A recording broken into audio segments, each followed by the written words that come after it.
एक बात सुनिएगा, जिस प्रेम का कारण पता हो कि क्यों है, कारण है कि भाई हम उनसे इसलिए प्रेम करते हैं, उनका स्वभाव बहुत अच्छा है। तो स्वभाव तो बहुत लोगों का अच्छा होता है।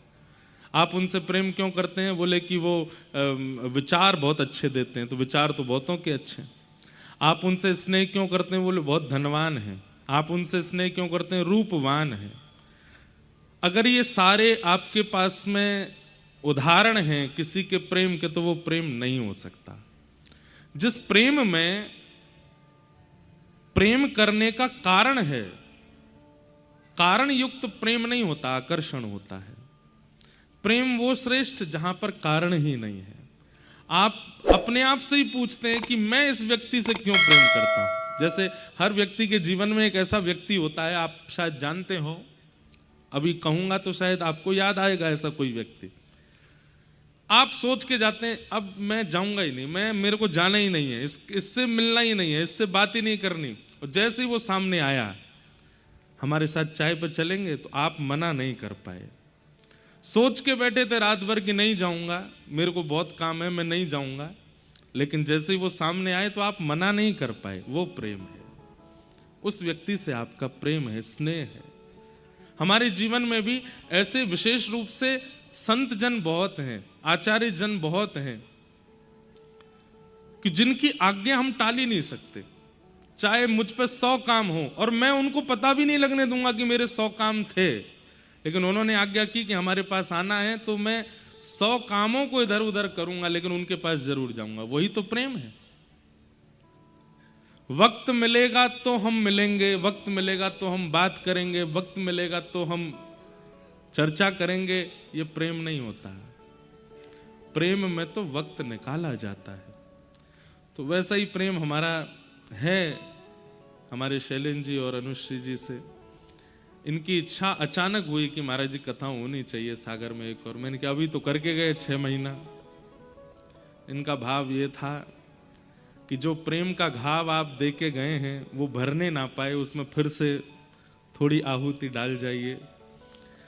तो ये भी हमारे गिरधर लाल जी की कृपा है कि ये तिथियां हमारे परिवार में ताऊ जी की बेटी का ब्याह था, उस कारण से हमने रुकते रखी थी। और फिर इनकी बात आई तो फिर हमने कहा ठीक है, हम दोबारा सागर आएंगे और इन तिथियों में कथा सुना देंगे।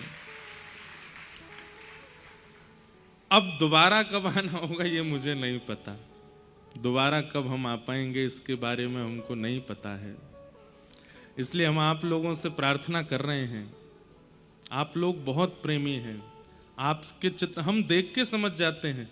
हर जगह लोगों को देखते हैं, मिलते हैं, लोगों का रूप बता देता, उनकी वाणी बता, शब्द बता देते हैं कि कैसा प्रेम है। सागर के लोगों में सच में बहुत प्रेम है।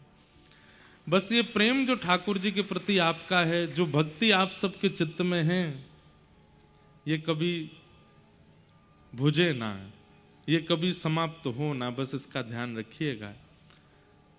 बहुत जल्दी हम फिर से आएंगे और सागर में और आनंद करेंगे और उत्सव मनाएंगे। अब तो ऐसा मतलब हो गया है कि जैसे कई लोगों के गढ़ निश्चित हो जाते हैं ना, सागर हमारा निश्चित जैसा हो गया है गढ़। कई लोग ये सोच रहे हैं कि अब तो सागर में इंद्रेश जी की कथा 2-2 बार हो रही है साल में। कई लोग व्यंग भी मार देते हैं, कई लोग प्रेम भर के भी बोल देते हैं। ऐसा क्या है सागर में? मैंने कहा सागर में प्रेम की गहराई कितनी है ये तो कोई पहचान ही नहीं, इसीलिए तो नाम सागर है इस जगह का। जिसकी गहराई नापी ना जाती हो उसको ही तो सागर कहते हैं। सागर क्या है? जिसकी गहराई, जिसका स्तर कोई पहचान ना पावे उसको सागर कहते हैं। तो ऐसा ये सागर है। बहुत सुख मिला हमको इस बार भी आके। हम अंतिम दिन धन्यवाद ज्ञापन नहीं करते, एक दिन पहले ही कर देते हैं, इसलिए आज ही कह रहे हैं सब बातें। आज श्री श्याम तिवारी जी जिला अध्यक्ष सागर पधारे, उनका बहुत बहुत अभिनंदन। श्री ये क्या है, हितानंद शर्मा जी प्रदेश संगठन मंत्री, भाजपा पधारे, उनका भी अभिनंदन। श्रीमती लता बानखेड़े जी सागर की सांसद, आप भी आई हैं, आपका भी बहुत बहुत अभिनंदन। श्री वृंदावन अहिरवाल जी अध्यक्ष नगर निगम, आप पधारे, बहुत बहुत अभिनंदन। श्री संजीव अग्रवाल जी पधारे, आपका भी अभिनंदन। हमारे परम प्रिय और बड़े अच्छे भोपाल से श्री सुधीर शर्मा जी पधारे, उनका भी बहुत बहुत अभिनंदन। हमारा बहुत स्नेह है आपसे, सबसे स्नेह है, सबको बारंबार वंदन करते हैं, प्रणाम करते हैं। तो सागर की कथा बड़ी निर्विघ्नता से चली और इस बार पिछली वाली से भी खूब अधिक आनंद आया, खूब अधिक सुख मिला। अगली बार जब आएंगे तो पता नहीं क्या होगा, अगली बार और सुख मिलेगा। अच्छा, हम एक बात कह दें, हमको महाभारत कथा कहनी है एक बार, अब सागर में ही कहेंगे जब भी होगी। और ताली तो आपने बहुत जोर की बजाई, लेकिन वो 7 दिन की नहीं होगी 1 महीना की होगी। तो महीना भर की कथा है, महीना भर। अब हमको पता है बहुत बच्चे हैं वो घर वालों से छुप के कथा में आते हैं। कई बार देखना, अभी हंसेंगे सब, कई लोग हैं बेचारे झूठ बोल बोल के आते हैं कि एक्स्ट्रा क्लास है हमारी, ट्यूशन जा रहे हैं, मित्र के यहाँ पढ़ने जा, युवा ज़्यादा है ना, इन सब की हमको स्थितियाँ पता है। कई लोग झूठ बोल के आए हैं, कई बेचारे किसी बालक को कोई बहाना और कोई लोभ दे के आए, देख तू मुझे कथा में ले चल, फिर मैं तुझे रात में बढ़िया कुछ खिलाऊंगा। तो ऐसे भी कई आए हैं अपने मित्रों के साथ में। सब प्रकार के बालक बच्चे सब यहाँ आते हैं। 1 महीना की कथा जब भी होगी, लेकिन हम ये भी कह दें अभी नहीं होगी, थोड़ा आराम करके होगी, थोड़े आराम से होगी। महाभारत की कथा बहुत अद्भुत है और वो कथा एक बार कहेंगे, सागर में सुनाएंगे सब लोगों को। तो आप सब लोग उसके लिए पूर्व से ही तैयारी कर लीजिएगा, पूर्व से ही सब व्यवस्थाएं कर लीजिएगा। बाकी आपके आमंत्रण पर हम 2 बार आ गए साल में, हमारा एक आमंत्रण आप स्वीकार कीजिए। प्यारे गिरधर लाल जी का विवाह उत्सव है जनवरी में, 11 से 17 जनवरी तक हर साल होता है, पर इस बार 11 से 15 है बरसाना में।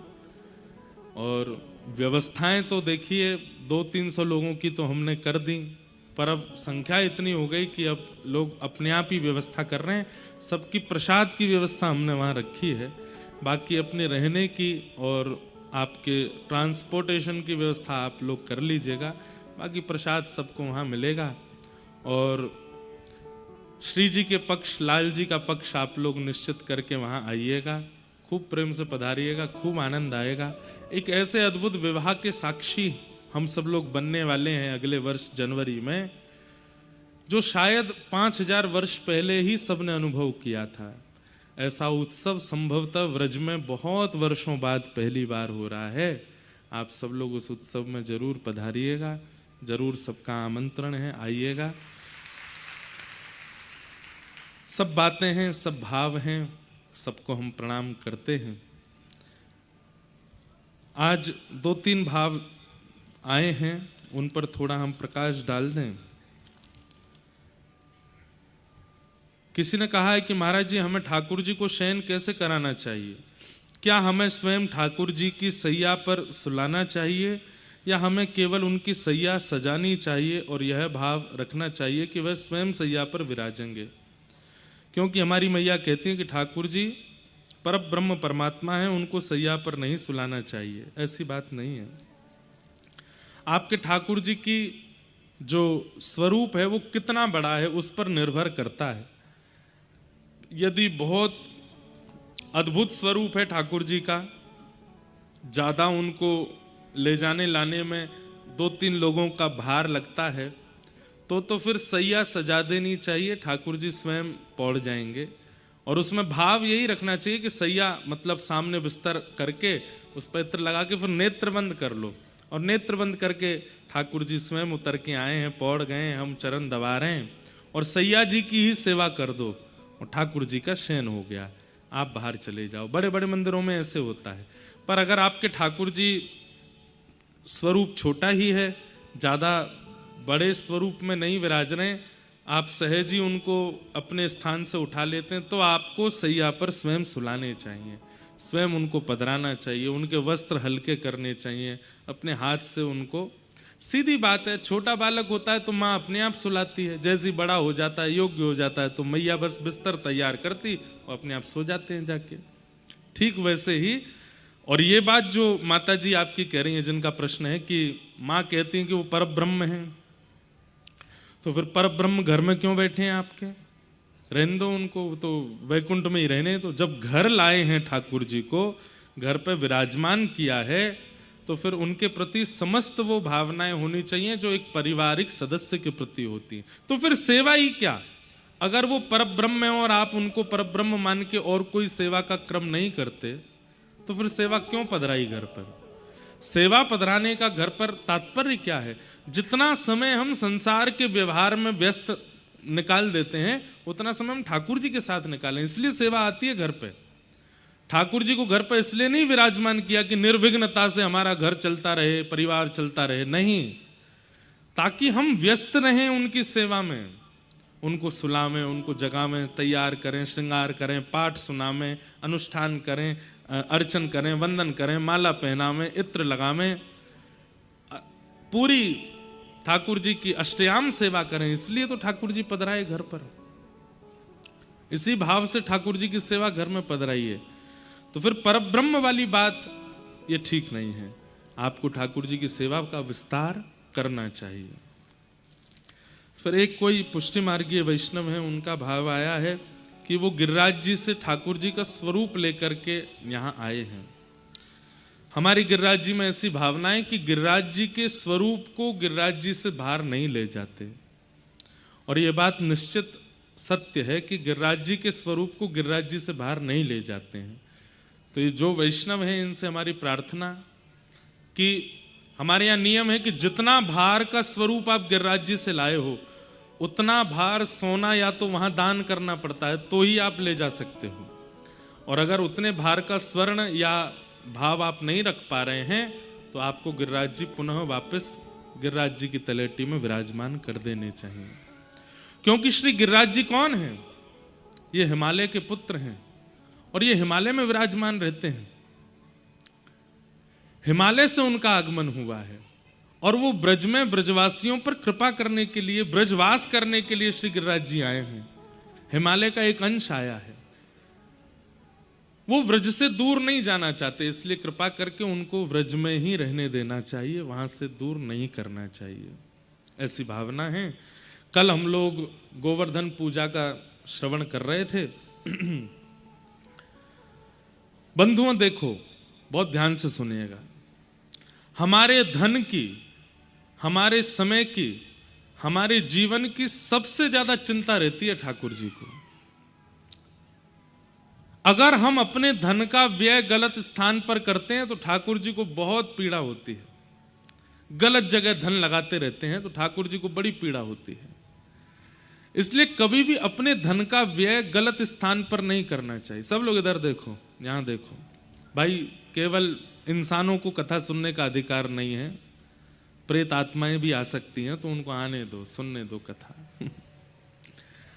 सब लोग इधर देखो भैया, ध्यान से कथा सुनो। कोई माता बहन वहां हो तो उनको संभालो,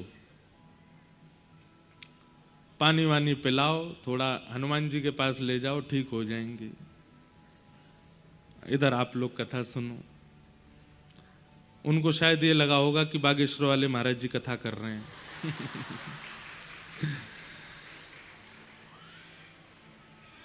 ठाकुर जी मंगल करें, कृपा करें, सब स्वस्थ रहें, मंगलमय रहें। तो हम क्या बता रहे थे, हमारी बात सुनो, इधर सुनो, कथा सुनो। तो भाव ऐसा है कि हमारे द्वारा असद व्यय जब किया जाता है तो ठाकुर जी को बड़ी पीड़ा होती है। असद व्यय कैसे कैसे? ठाकुर जी को तो पूछते नहीं, ठाकुर जी को तो वंदन करते नहीं, पर जगह जगह छोटे छोटे क्रियाओं में अपने पैसे खर्च करते हैं। यहां पर ये करवाने से घर में ऐसा हो जाएगा, यहां ये करने से ऐसा हो जाएगा, इन इनको भी पूज आओ, उनसे ऐसा हो जाएगा, उनको भी पूज लो, ऐसा हो जाएगा। प्रणाम सबको करो, वंदन सबको करो, सिर सबके सामने झुकाओ, पर हृदय में स्थान एक को ही दीजिए। हृदय में एक के अलावा किसी अन्य का प्रवेश नहीं होना चाहिए। ब्रजवासियों को ठाकुर जी प्राप्त हैं, साक्षात ठाकुर जी आ गए उनके पास, फिर भी ब्रजवासी इंद्र की पूजा करते हैं। ठाकुर जी को यह बात प्रिय नहीं लगती, शोभा नहीं देती।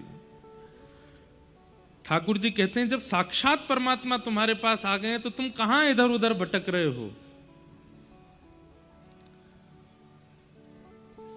इसलिए ठाकुर जी ने श्री गिरिराज जी की शरण ग्रहण करवाई, क्योंकि हमारे द्वारा किया गया धन का असद व्यय ठाकुर जी को प्रिय नहीं लगता, समय का असद प्रयोग ठाकुर जी को प्रिय नहीं लगता। इसलिए हमारी प्रार्थना सब जगह मत जाया कीजिए, अपने इष्ट निर्धारित कीजिए और उन इष्ट पर पूर्ण विश्वास कीजिए और उन इष्ट को सर्वांगीण मान करके उनको वंदन करते रहो।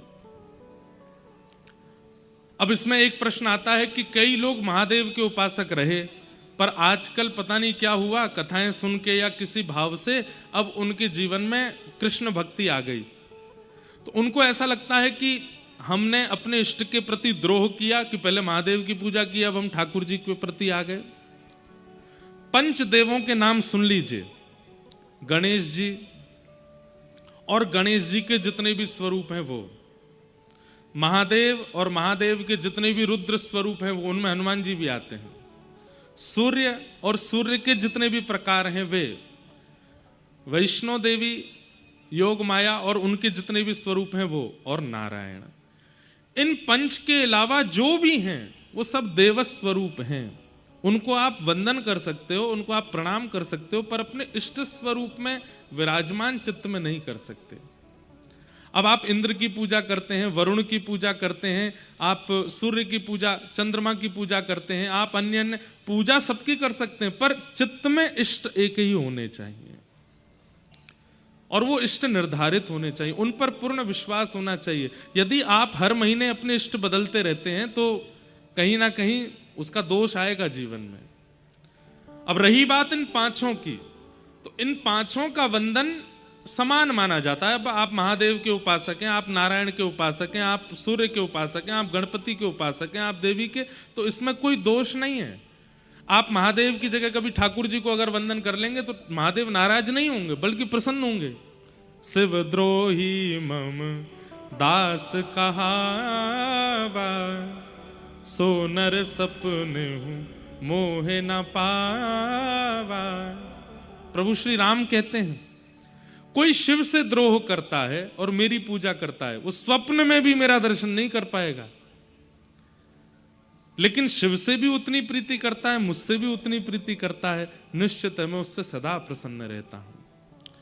इसलिए कई बार शंकर जी की आराधना करने वालों को वृंदावन कृष्ण प्रिय लगने लग जाते हैं। ये तो शंकर जी का वरदान है, महादेव प्रसन्न होते हैं तब वृंदावन की भक्ति प्रदान करते हैं, इसलिए उसमें दोष बुद्धि मत रखो। देवी जब आपकी सेवा पूजा से अत्यंत प्रसन्न हो जाती हैं, अत्यंत आनंदित हो जाती हैं, तो वृंदावन रस रीति है, वृंदावन भक्ति नहीं है, रस रीति है, वो रस है, और उस रस की प्राप्ति ये देवता ही करवाते हैं, देवी ही करवाती हैं। ये प्रसन्न हो जाते हैं तो वृंदावन की ओर मोड़ देते हैं आपको। पर इन पंच के अलावा जो अन्य देवी देवता हैं उनके प्रति आपको निष्ठा रखनी चाहिए, श्रद्धा रखनी चाहिए, पर इष्ट रूप में तो इन पंच को ही स्वीकार। और इन पंच के जो रूप हैं, जैसे नारायण है, अब नारायण के 24 अवतार, महादेव है तो महादेव के जितने स्वरूप, गणपति के जितने प्रकार हैं, देवी के जितने स्वरूप हैं, और सूर्य के जितने प्रकार, जैसे सूर्य के प्रकार चंद्रमा भी है, सूर्य के प्रकार तारामंडल भी हैं, सबको वंदन। ब्रजवासी क्या कर रहे हैं? इंद्र की पूजा करते हैं। इंद्र देवता हैं, मतलब सीधी बात अगर स्पष्ट रूप से कहें तो आप प्रधानमंत्री को पूछते नहीं है, उसके पीए के आगे पीछे घूमते रहते हैं, भैया अरे आप तो बड़े बढ़िया हैं, आप तो बड़े श्रेष्ठ हैं, आप तो ऐसे हैं। अरे भाई सीधे प्रधानमंत्री से जब आपका संपर्क है तो उन्हीं से बात करो। उनके नीचे कार्यकर्ताओं से आपको इतनी लगने की क्या आवश्यकता है। ठीक वैसे ही ये तो कार्यकर्ता गण है, कार्यकर्ता गणों को तो केवल प्रणाम करना चाहिए, उनको तो केवल वंदन करना चाहिए। अपना संपर्क तो प्रधान से होना चाहिए। ब्रजवासी इंद्र की पूजा करते हैं। ठाकुर जी बोले मैं मिल गो फिर भी इंद्र की पूजा करें, लेकिन ये मुंह को जय जय माने भी तो ना है, तो कहा करूं। ठाकुर जी कहते हैं मैं भगवान हूं, मेरी पूजा करो। ब्रजवासी कहें लाला दोबारा बोलियो कौन है? बोले भगवान हूं। बोले मोह दोनों आवे ना, तू भगवान है? तब ठाकुर जी बोले मुझे तो पूजेंगे नहीं, तो मेरा ही सब्स्टिट्यूट है, मेरा ही स्वरूप है गिरिराज जी, उनकी पूजा करवाता हूं। तब ठाकुर जी ब्रजवासियों को लेकर के गिरिराज जी गए और श्री गिरिराज बाबा के पूजन करवाया, परिक्रमा करवाई, अर्चना करवाई, 56 भोग लगवाए और स्वयं ही एक और रूप धारण करके, चतुर्भुज रूप धारण करके श्री गिरिराज जी पर प्रकट हो गए। बोलो गोवर्धन नाथ की। 4 भुजा वाले गिरिराज जी जैसे प्रकट भये, ब्रजवासी बोले अरे लाला देवता आ गयो, देवता प्रकट है गयो, देवता प्रकट है गयो। ठाकुर जी बोले प्रणाम करो, वंदन करो, पूजा करो। सब ब्रजवासियों ने जाके पूजा करी। कई ब्रजवासी तो ऊपर चढ़ गए गिरिराज जी पे और चतुर्भुज रूप में जो गोवर्धन नाथ प्रकट हुए उनके हाथ स्पर्श करके देख रहे हैं असली हैं कि नकली हैं, ये असली देवता तो है। मधुमंगल श्रीदामा ठाकुर जी के पास आए और ठाकुर जी से आके बोले लाला जी गिरिराज बाबा बिल्कुल तेरे जैसे ही लगे देखवे में, तेरो नेक और अधिक श्रृंगार कर देंगे, बढ़िया वारों मुकुट पहना देंगे, नेक विशेष श्रृंगार कर देंगे तो ऐसा लगेगा तू ही गिरिराज बाबा है का। तेरी और गिरिराज बाबा की शक्ल बड़ी मिले। ठाकुर जी तो प्रकट हो गए एक और रूप में। ठाकुर जी बोले तुम नहीं जानो, मैं अपनी गैया चरावे आऊं यहां पे और जा गैया को दूध मैं पीऊं, वही गैया को दूध ये गिरिराज बाबा पीवे। एक ही गैया के दूध पीवे के बजे थे हम दोनों उनको चेहरा मिले। श्री दामा बोलो लाला गैया को दूध पीवे तो चेहरा कैसे मिल गो? क्यों? तेरी मैया के तू और तेरी बहन दोनों ने दूध पियो, दोनों उनको चेहरा मिले कि ना मिले? सीधा हूं बोलो हाँ लाला चेहरा तो मिले हम दोनों उनको। बोले जैसी तेरी बहन लगे वैसे ही तू लगे, क्योंकि एक ही मैया को दूध पियो, यही मारे एक ही गैया को दूध पियो, या हमारे हमारो चेहरा मिले। इतने में मधुमंगल बोलो लाला एक बात और बता। बोले कहा गैया को दूध तो बछड़ा भी पीवे, हमारो चेहरा बछड़ा ते काई को ना मिले, तो बछड़ा और हम अलग अलग काई कुएं। ये बात हम क्यों सुना रहे हैं आपको पता है? ब्रजवासी भोले कितने हैं, ब्रजवासी सीधे कितने हैं। ठाकुर जी की प्राप्ति में ज्ञान आवश्यक है, ठाकुर जी की प्राप्ति में भक्ति आवश्यक है, वैराग्य आवश्यक है, योग आवश्यक है, पर इन सबसे भी अधिक सहजता आवश्यक है, सरलता आवश्यक है। व्यक्ति क्या करता है? ज्ञान चुन लेता है पर सहज नहीं बन पाता, भक्ति चुन लेता है पर सहज नहीं बन पाता, योग चुन लेता है पर सहज नहीं बन पाता। आप कभी भी अत्यंत ज्ञानी व्यक्ति से मिलो, अपने ज्ञान का अभिमान लिए बैठा है। आप तपस्वी व्यक्ति से मिलो, तपस्या का अभिमान लिए बैठा है। आप योगी व्यक्ति से मिलो, वो योग का अभिमान लिए बैठा है। इसीलिए भगवत प्राप्ति नहीं हो पाती। लेकिन आपके पास ज्ञान नहीं है, भक्ति नहीं है, योग नहीं है, वैराग्य नहीं है, लेकिन सहजता है, सरलता है, सीधापन है, ठाकुर जी मिल जाएंगे। सीधी बात, घर आए मेहमान को सब्जियां परोस दी, घर आए मेहमान को दाल परोस दी, घर आए मेहमान को मिष्ठान दे दिया, लेकिन रोटी नहीं परोसी, पेट कैसे भरेगा उसका? हम ज्ञान मार्ग चुन लेते हैं। ज्ञान मार्ग सब्जी है, वैराग्य मार्ग भी सब्जी है, योग मार्ग मिष्ठान है, लेकिन भूख की निवृत्ति तो सहजता, सरलता रूपी रोटी से ही होती है, वो हम लेते नहीं है। सरल बनो। नित्य ठाकुर जी के आगे हाथ जोड़ के एक प्रार्थना किया करो, क्या? ठाकुर जी हमें सरल बना दो। हम बहुत आडंबर में आ चुके हैं, हम बहुत दिखावा करने लगे हैं, हम बहुत असहज हो गए हैं, हमें सरल बना दीजिए। नित्य ठाकुर जी से प्रार्थना किया करो, सहज बने हम, सरल बने हम।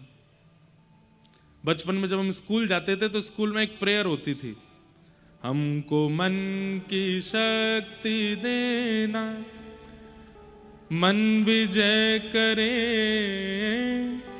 दूसरों की जैसे पहले खुद को जय करे। जब हम ये प्रेयर गाते थे तो बच्चे स्कूल में कहते, बोले प्रेयर में क्या सिखाते? बोले क्या सिखाते? बोले टीचर को बाद में गुड मॉर्निंग करो, पहले खुद को कर लो। माता पिता को बाद में प्रणाम करो, पहले खुद के पांव छू लो। ये अर्थ नहीं है उसका। अर्थ क्या है? स्वयं पहले सुधार लीजिए, स्वयं को पहले सहज बना लीजिए, स्वयं को पहले योग्य बना लीजिए, फिर दूसरों की योग्यता देखिए, दूसरों की योग्यता पर जय जय करिए। हमारी तो बस एक ही प्रार्थना है, भक्ति पथिकों के अंदर कोई गुण हो चाहे ना हो, सहजता होनी चाहिए, सरलता होनी चाहिए। हमने जब दीक्षा देना प्रारंभ किया तो 5 अपने नियम बताए शिष्यों को करने के लिए, और उसमें सबसे पहला नियम क्या था? अगर मुझे पता चला कि मेरे द्वारा दीक्षित शिष्यों ने किसी अन्य आचार्य का अपराध या अपमान या गलत शब्द, गलत भावना रखी है, उसी दिन हम अपने शिष्य का त्याग कर देंगे। आप अन्यों की निंदा नहीं कर सकते, आप दूसरों की अवहेलना नहीं कर सकते, आपको सबको प्रणाम करना है, चाहे वो आचार्य जैसे हैं, सबको वंदन करना है, क्योंकि वंदन सहजता सिखाती है। दूसरों के आगे झुकना, इससे सहजता आती है। आप कोई छोटे थोड़ी हो जाओगे किसी को प्रणाम कर लोगे तो। कई लोगों को हमने देखा है वो प्रणाम करने में संकोच करते हैं। क्यों? प्रणाम कीजिए, वंदन कीजिए, सबको आगे झुकिए, उससे सहजता आती है, सरलता आती है। हमारी स्थिति ऐसी बन गई है कि हम सबसे व्यक्तिगत मिल नहीं पाते, पर सत्य बताएं इच्छा बहुत होती है कि सबसे मिलें, सबकी बात सुने, सबके पास बैठें, सबके, लेकिन अब मिलने वाले आ गए 100 लोग, 100 में से 80 लोगों की इच्छा तो केवल फोटो खिंचाने की है, ना उनको बात करने का है, ना उनको कोई जिज्ञासा है, ना उनकी कोई इच्छा है। उनका इच्छा तो केवल एक है, फोटो खिंच जाए महाराज जी के संग। और फोटो खिंचाने के चक्कर में कभी पैर भी धर देते हैं, कभी कोहनी भी मार देते हैं। आज तो कईयों ने बाल भी खींच लिए, वो तो बढ़िया हमारे असली बाल हैं। कई लोग जिनके असली नहीं है वो अगर हमारी जगह होते तो क्या ही होता पता नहीं। सहज बनो, सरल बनो, दीन बनो, धन्यता चित्त में लाओ, क्योंकि भगवत प्राप्ति के लिए ये अति आवश्यक गुण है। हां, आपकी इच्छा अगर भगवत प्राप्ति की नहीं है, आप बस अपना जीवन आनंद से जीना चाहते हो, ठाकुर जी मिले नहीं मिले इसकी कोई चिंता नहीं है, तो आप चाहे जैसे रहो, ज्ञान मार्ग में रहो, भक्ति मार्ग में रहो, वैराग्य मार्ग में रहो, बिल्कुल सहज मत रहो, असहज रहो, सब चीजों में श्रेष्ठ प्राप्त हो जाओ, अत्यंत ज्ञानी हो जाओ, अत्यंत योगी हो जाओ। लेकिन किंचित भी भावना यह है कि मेरे प्राण निकले उससे पहले मुझे श्री राधा रमण जी का दर्शन करना है, मेरे प्राण निकले उससे पहले राधा वल्लभ जी का अनुभव करना है, तो सहज बनना पड़ेगा, सरल बनना पड़ेगा, क्योंकि ठाकुर जी को सरल ही प्रिय है, सहज ही प्रिय है। यदि ज्ञानी को मिलना होता तो ठाकुर जी मधुमंगल, श्रीदामा, तन सुखा, मन सुखा, धन सुखा इनको कभी सखा नहीं बनाते। यदि धनवान से मिलना होता तो सबरी के यहां कभी नहीं जाते। रूपवान से मिलना होता तो कुब्जा के ऊपर कृपा कभी नहीं करते। इन सब पर कृपा का ये प्रमाण है कि ठाकुर जी को और कुछ प्रिय नहीं है, सहजता प्रिय है, सरलता प्रिय है, दीनता प्रिय है। इसलिए दीन बनो और नित्य ठाकुर जी से प्रार्थना करो कि हमें दीन बनाओ, हमें सरल बनाओ, हमें सहज बनाओ। ब्रजवासी बड़े सीधे हैं। अब हम आप सब लोग होते और हमारे सामने अगर ठाकुर जी 4 भुजा धारण करके प्रकट हो गए होते, हम इतने चतुर हैं, हम पहचान जाते कि ठाकुर जी ही प्रकट हुए हैं, पर ब्रजवासी इतने भोले हैं, ठाकुर जी तो कह रहे हैं लाला देवता प्रकट भयो, तेरे जैसो ही दिख रहा है। और ठाकुर जी भी सरलता में कह रहे हैं एक एक गैया को दूध पियो या हमारे चेहरा मिल लो। तो ब्रजवासी मान भी गए। सरलता। अब इसको कई लोग पता आज की भाषा में क्या कहते हैं, महाराज जी इसको हम लोग मूर्खता भी तो कह सकते हैं कि सामने स्पष्ट है और फिर भी हम उसको पहचान नहीं रहे हैं। मूर्खता अलग होती है, सहजता और सरलता को आप इस शब्द से मत जोड़िएगा। कबीरदास, उनकी पत्नी का नाम संभवतः जिझाई नाम था उनकी पत्नी का। कबीरदास सूर्य के प्रकाश में बैठे बैठे अपनी पत्नी से कह रहे हैं अरे सुनो। पत्नी बोली क्या? मुझे सुई में धागा डालना है, दिख नहीं रहा है, थोड़ा दिया लेके आना। दोपहर में 12 बजे सूर्य निकला है, धूप में बैठे हैं और अपनी पत्नी से कह रहे हैं दिया लेके आना, तो दिए के प्रकाश में देखूंगा कि सुई में धागा कैसे जाए। अरे इतना बड़ा प्रकाश है फिर भी तुम दिया मांग रहे हो। लेकिन आश्चर्य की बात, उन्होंने दिया मांगा और पत्नी दिया ले भी आई। क्यों? सरल है, सहज है, अपने पति की बात पर इतना भरोसा और इतना विश्वास है। कबीरदास किसी को दिखा रहे थे कि देखो मेरी पत्नी कैसी, सूर्य का प्रकाश है, मैं दिया मांगूंगा ले आएगी, पूछेगी नहीं कि दिया क्यों चाहिए। ऐसी सरलता सहजता हम में नहीं। हमारा दिमाग इतना चतुर बन चुका है कि हम ठाकुर जी प्रकट हो भी गए तो उनका भी रियलिटी चेक कर लेंगे एक बार, ये हैं भी कि नहीं। हम इतने खतरनाक चतुर बन चुके हैं। चतुर शिरोमणि है, चतुर भी नहीं है, इसलिए ठाकुर जी मिल नहीं रहे हमको। सहज बनो, सरल बनो। और एक और बात सुनो, हम आपको व्यास मंच से बोल रहे हैं, हमारी जिम्मेवारी बन जाती है इसलिए बोल रहे हैं। अगर कोई आप इस बात को सुनकर के अपने बगल वाले से कहे भैया बात सुन लो लेकिन सहज बनना नहीं, सरलता का जमाना नहीं है, संसार बहुत खतरनाक है, यहां चतुर बन के रहना ही पड़ेगा। हमारी बात मान करके अगर आपने सहजता और सरलता अपने जीवन में ला दी तो संसार की चतुराई से आपको अपने आप बचाने की आवश्यकता नहीं, ठाकुर जी बचाएंगे आपको। एक स्वाभाविक बात है, मां को पता है मेरे 2 बेटे, एक विद्वान है, एक जानकार है, चतुर है, और एक बहुत सीधा है। तो मां जब भी घर से बाहर जाएगी, पढ़े लिखे को नहीं लेके जाती, चतुर को छोड़ जाती है, बोले ये अपने आप ध्यान खुद रख लेगा, ये जो है ये बहुत सीधा है, इसको मुझे संग ही लेके जाना पड़ेगा। ऐसे ही पिता मां है, उन्हें जब संसार में व्यक्ति दिखता है कि खूब चतुर है, खूब बुद्धि लगा लेता है, सब जगह से बचना निकलना जानता है, ठाकुर जी कहते हैं ये जी लेगा, अपनी जिंदगी अपने आप कर लेगा निर्माण। लेकिन जब ठाकुर जी को पता चलता है अत्यंत सरल है, अत्यंत सहज है, इसको कोई भी पागल बना जाता है, इसके सामने कोई कुछ भी बोल जाता है, तो ठाकुर जी फिर उसका ध्यान रखते हैं, भाई इसका ध्यान तो मुझे रखना पड़ेगा।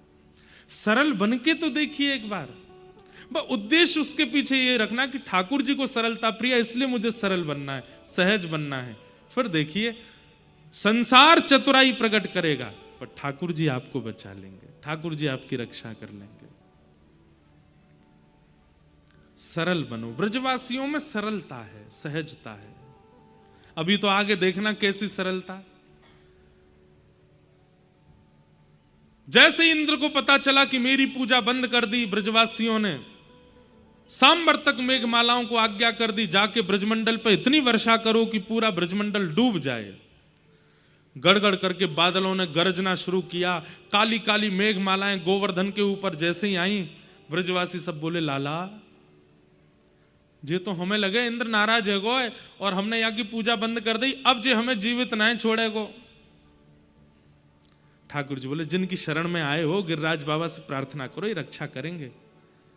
ताबड़तोड़ मूसलाधार बारिश प्रारंभ हुई, सब ब्रजवासी हाथ जोड़ के गिरिराज बाबा से प्रार्थना कर रहे हैं।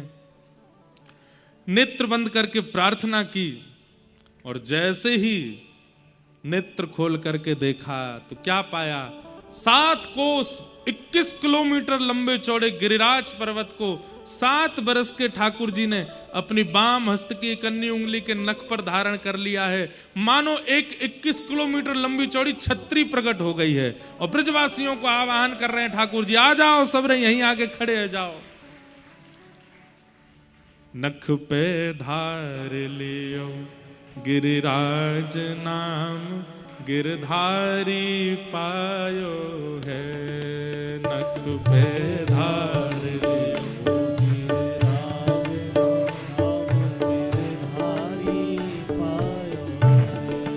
नख पे धार लियो गिरिराज नाम गिरधारी पायो है। गाइए। नख पे धार लियो गिरिराज नाम गिरधारी पायो है। हमारे ब्रज का रसिया है, जैसे आपके बुंदेलखंड में भी कुछ गाते हैं, सब जगह के प्रसिद्ध गायन की एक शैली होती है। ये हमारे ब्रज के रसिया हैं, ठाकुर जी को बहुत प्रिय लगते हैं, इसलिए हमारी प्रार्थना करताल बजा के सब लोग गाओ, बड़े सरल हैं। नख पे धार लियो गिरिराज नाम गिरधारी पायो है।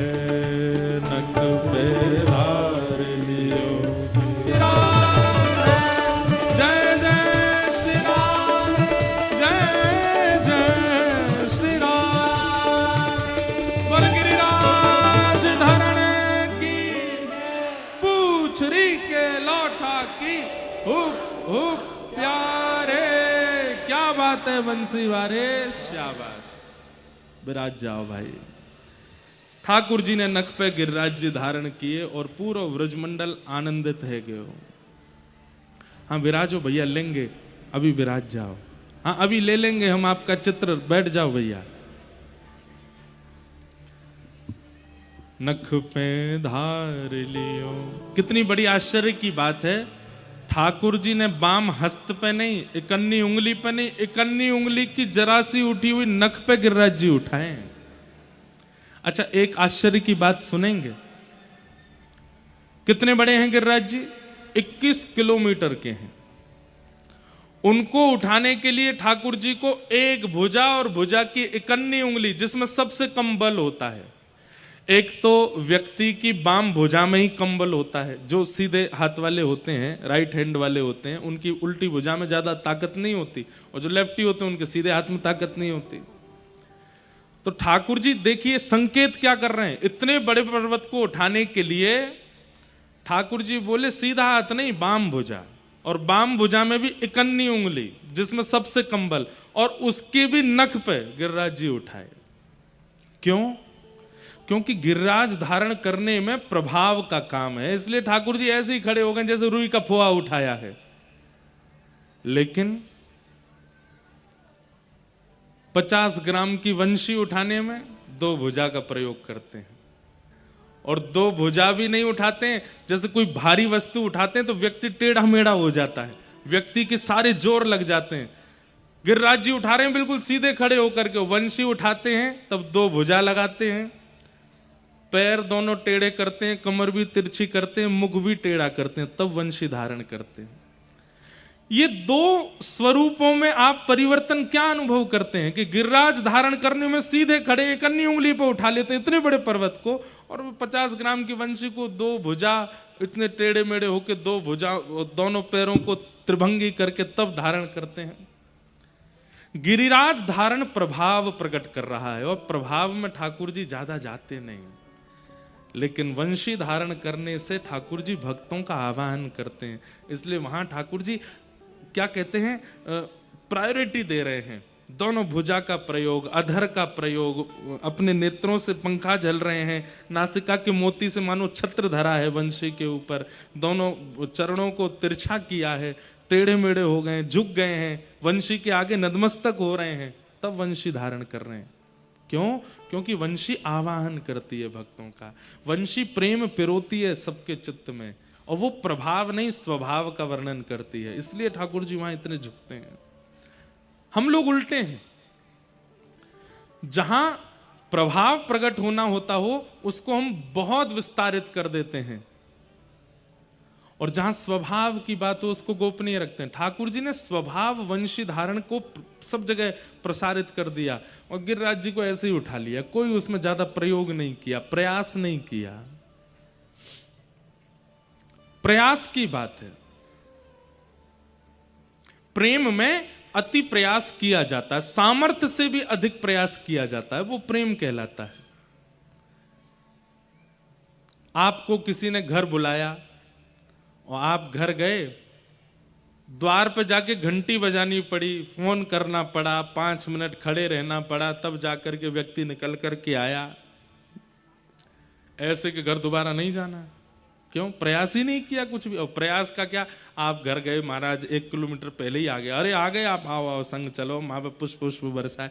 आपकी इच्छा नहीं है, लेकिन उसने प्रयास किया, तो इसका मतलब प्रेम है। और प्रयास नहीं करता है।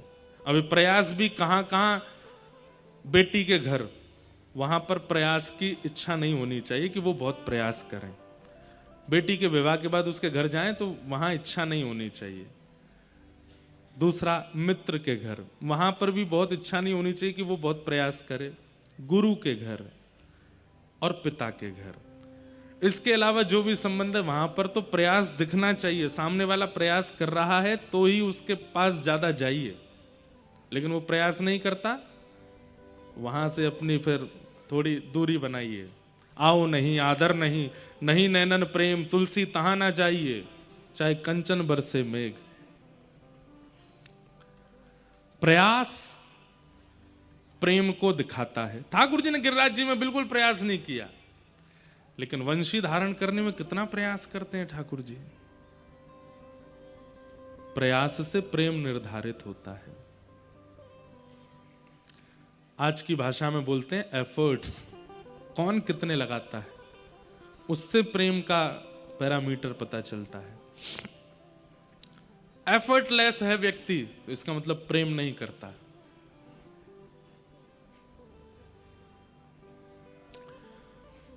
ठाकुर जी ने ऐसे ही उठा लिए गिरिराज जी। अब जैसे ही गिरिराज जी उठाए, सब ब्रजवासी नीचे आ गए। अब तो ब्रजवासी ने अपनी अपनी छड़ी लगा ली नीचे, क्योंकि गिरिराज जी बीच में खड़े हैं, ठाकुर जी कभी इधर को जामे कभी इधर को जामे, ब्रजवासी नीचे छड़ी लगावे। और ये पूंछरी के लौठा कौन है? ये हनुमान जी महाराज हैं। हनुमान जी महाराज गिरिराज जी में ही रहते हैं। द्वापर युग में ठाकुर जी की कृष्ण लीला का दर्शन करने हनुमान जी गिरिराज जी में रहते हैं। ठाकुर जी जब गिरिराज जी पर गैया चराने जाते हैं तो हनुमान जी को देख करके ठाकुर जी कहते हैं, आप बड़े पहलवान हो, हमको कुछ साल बाद कंस से युद्ध करना है, थोड़ी पहलवानी सिखाओ। तो हनुमान जी महाराज ठाकुर जी को वहां पहलवानी सिखाते हैं, मल्लों से युद्ध कैसे करना है। लंगोटी बांध कर गैया तो चढ़ती रहती हैं, और पूरे दिन हनुमान जी महाराज ठाकुर जी को मल्ल युद्ध सिखाते हैं। आज जब ठाकुर जी ने गिरिराज जी उठाए तो ठाकुर जी ने पूंछरी के लौठा हनुमान जी भी बुलाए। इनका नाम पूंछरी के लौठा क्यों पड़ा, ये भी सुनो। गिरिराज पर्वत जो है वो गऊ की आकृति में है। किस आकृति में? गैया की आकृति में है, और गैया की पूंछ होती है। ऐसे ही गिरिराज पर्वत की जहां पूंछ है, मतलब जहां से आप परिक्रमा करने जाओगे तो गिरिराज जी मान लीजिए हाथ के समान है, ऐसे करके जहां से टर्न होते हैं उस छोड़ को पूंछरी बोलते हैं। गिरिराज जी, गिरिराज रूपी गैया की पूंछ है, वहीं पर ये हनुमान जी रहते हैं। खाए खाए पड़ो रे सुलौठा, इसलिए नाम पड़ गया इनका पूंछरी के लौठा। तो हनुमान जी भी आए, और जब ब्रजवासी गिरिराज जी ऐसे झूम रहे हैं, बीच में ठाकुर जी खड़े हैं, तो जैसे ब्रजवासी अपनी छड़ी लगावे, इतने में ही हनुमान जी भी आवे। हनुमान जी आके अपनी भुजा से गिरिराज जी को ऊपर करें। ठाकुर जी ने पहले कह दिया, आप तो भैया पवन पुत्र हनुमान हो, आप भी हमारी तरह उठा सकते हो। गिरवरधारी दो हैं, ठाकुर जी और श्री हनुमान जी। हनुमान जी भी गिरवरधारी हैं, इन्होंने भी गिरी यानी पर्वत को जो धारण करे।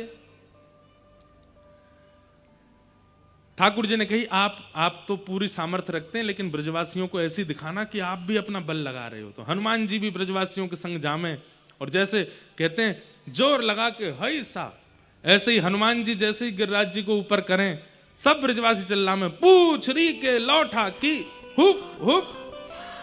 और जैसे ही हुप हुप करें तो गिरिराज जी ऊपर हो जाएं, और जैसे ही समान हो में तो सब ब्रजवासी कहें, क्या बात है वंशी वारे, शाबाश। इसलिए ये जय जयकार ठाकुर जी को बड़ा प्रिय है।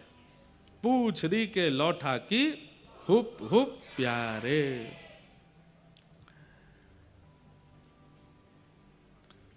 ये अंग्रेजों ने यहीं से चुराया, हिप हिप हुर्रे। ये पहले तो ब्रज में ही आ गया था। पूंछ रही के लौटा कि कभी आपके ज्यादा अंग्रेजी स्टाइल मारने वाले फ्रेंड्स जब ऐसे करें हिप हिप हो रहे तो आप ये कर देना, पूछ रही के लौटा की हुप हुप प्यारे।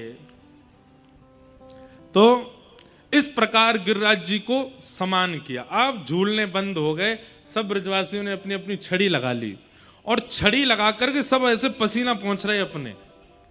बीच में ठाकुर जी खड़े हैं।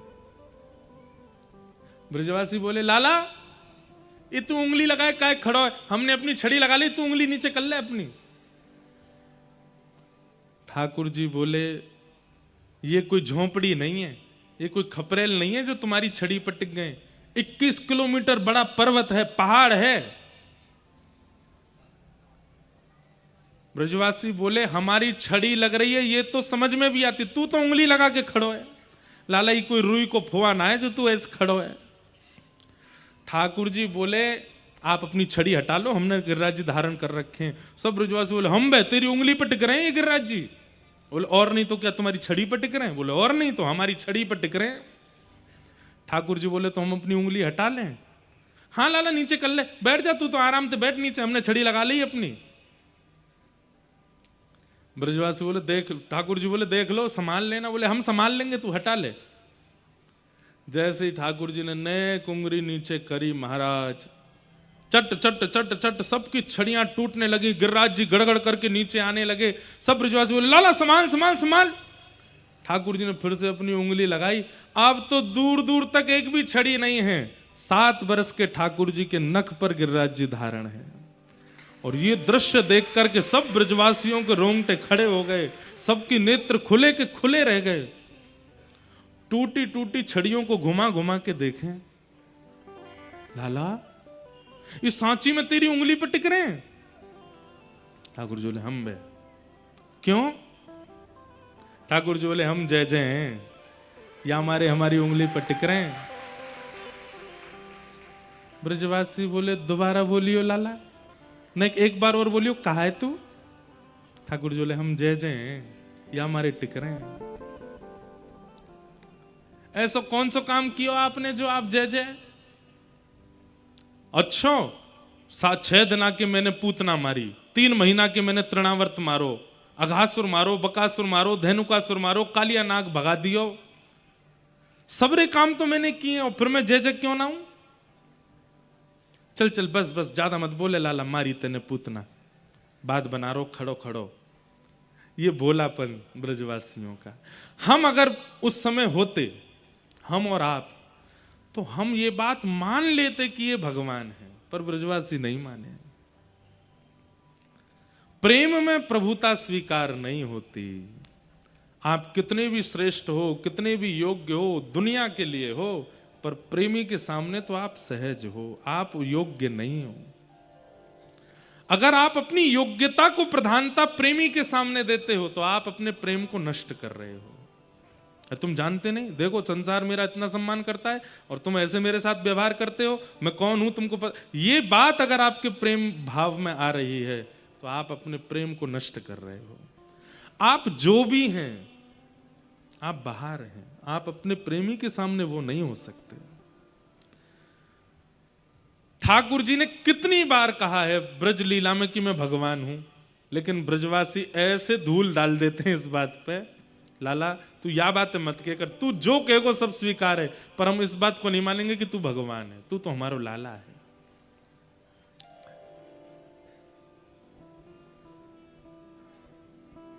जब ब्रजवासी बोले लाला तू भगवान ना है सके, अरे मैया यशोदा हमारी बात सुन। बोले कहा ये तुम्हारो लाला जे वन में जावे गैया चरावे। हमें तो ऐसा लगे वन में कोई टोना टोटका करवे वारो या को बाबा मिल गयो, वाने या को टोटकाते पर्वत उठानो सिखा दियो है, वहीं ते सीख के आयो ये।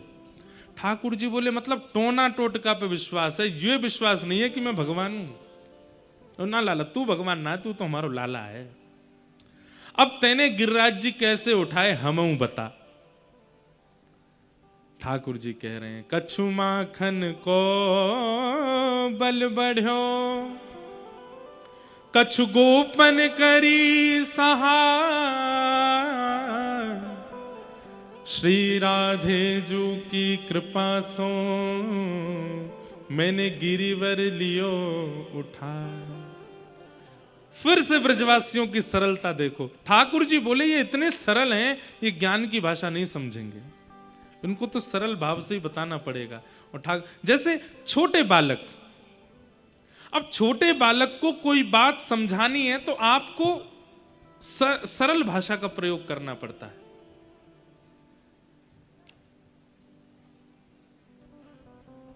अब छोटे बालक हमको देखते हैं तो अपने माता पिता से कुछ पूछ लेते हैं, ये महाराज जी रेड रेड क्या लगाते हैं, ये महाराज जी ऐसे कपड़े क्यों पहनते हैं, महाराज जी ने नीचे क्या पहन रखा है। वो बात अलग है कि दुर्भाग्य है, क्योंकि ये भारतीय वेशभूषा तो यही है, वो जो पहन रहे हैं वो वेस्टर्न है, उसके बारे में उनको पूछना चाहिए। इसके पर फिर भी तो फिर माता पिता उनको बड़ी सरल, महाराज जी ना जय जय की पूजा करते हैं इसलिए ऐसे पहनते हैं, इसलिए ऐसे रहते हैं, इसलिए ये लगाते हैं। उनको फिर ज्ञान मार्ग नहीं बताना पड़ता, क्योंकि बालक सरल है, क्योंकि बालक सहज है, क्योंकि बालक भोला है, इसलिए उसको सरल बात बतानी पड़ती है। घर में कभी किसी की मृत्यु हो जाती है तो बालक अगर देख लेते हैं तो घबरा जाते हैं, पूछने लगते हैं इनको क्या हो गया, तो फिर घर वाले यही बोलते, ये थोड़ी समझाएंगे भाई मृत्यु है, अकाट्य सत्य, जो आया है सो जाएगा। ये सब बच्चों को नहीं, बच्चों को दादू सो गए हैं, अभी सो रहे हैं, उठ जाएंगे, अभी सो गए हैं, ऐसे बताना पड़ता है, क्योंकि सरल है। ऐसे ही ठाकुर जी भी ब्रजवासियों के सामने सरल भाषा का प्रयोग करते हैं। और कैसी सरल भाषा सुनो, ठाकुर जी कह रहे हैं भैया अरे लड़ो मत, मैं भगवान नहीं हूं। ब्रजवासी बोले हाँ लाला ये तूने सही बात कही, लेकिन अब ये भी तो बताई गिरिराज जी उठाए कैसे। हम बताते हम भी उठा लेंगे। ठाकुर जी कह रहे हैं कछु माखन को बल बढ़ो।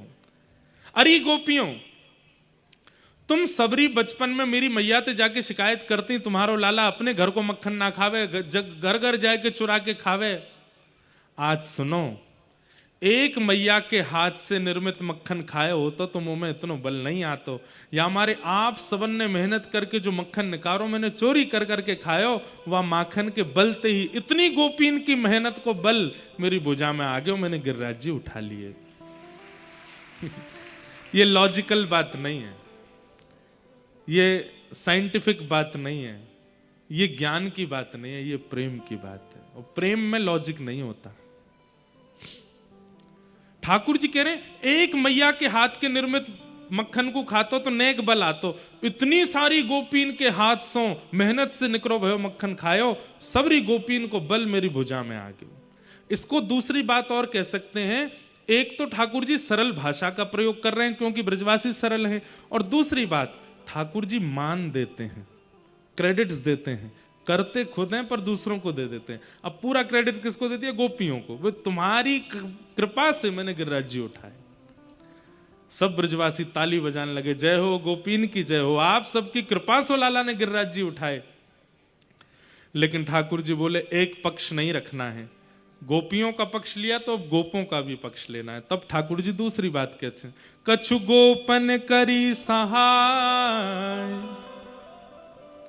गोप ग्वाल बोले लाला हमने तो मक्खन नाय नकारो, हमने कहा सहायता करी। अरे गोपीन के बल से निकरे भय मक्खन से मैंने गिरिराज जी उठाए, पर ये गिरिराज जी इतनी देर तक मेरी उंगली पर टिक रहे हैं, या मैं आपकी सहायता। बोले कैसे?